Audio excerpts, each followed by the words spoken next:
राधे राधे। तो आज मैं बात करने वाली हूँ दशाओं के बारे में, माँ दशा, साढ़े साती, जो भी दशाएँ होती हैं उनके बारे में। ये जीवन का ना बहुत ही मुश्किल समय होता है, क्योंकि मैं इसकी भुक्तभोगी हूँ। मैंने देखा है और सुना भी है, तो दोनों अनुभवों से बता रही हूँ। तो ये समय क्यों आता है? एक तो इसकी वजह होती है हमारे कर्म। चाहे इस जन्म के हो या पिछले कई जन्मों के हो, उन कर्मों का फल होता है। दूसरा, ये जागरूकता का भी समय होता है। ये मुश्किल समय हमें कुछ सिखाने के लिए आता है, कुछ समझाने के लिए आता है, साथ में जागरूक करने के लिए आता है कि तुम इसी दुनिया में नहीं रहने वाले हो, तुम्हें आगे भी जाना है।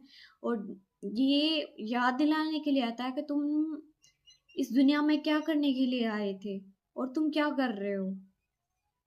जो करने के लिए आए वो काम करो। अगर और आगे के लिए भी तुम्हें कर्म करना है कि आगे जाकर तुम्हें हिसाब देना होगा, क्योंकि वहाँ पे तुम बेईमानी नहीं कर पाओगे, तुम किसी के सपोर्ट नहीं ले पाओगे, किसी की अपनी पावर नहीं दिखा पाओगे, क्योंकि वो खुद सुप्रीम पावर है। उसके पास तुम्हारा एक-एक कर्म का डाटा है।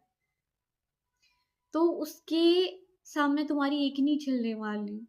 तो उसके लिए तुम्हें कर्म करना है, अपने आप को सुधारो, अपने कर्मों को सुधारो, आगे की तैयारी करो। मुश्किल समय तुम्हें अच्छे से समझा रहा होता है कि तुमने क्या-क्या कर्म किए हैं, ये तुम्हारे ही कर्मों का फल है, चाहे इस जन्म का हो, चाहे दूसरे जन्म का हो।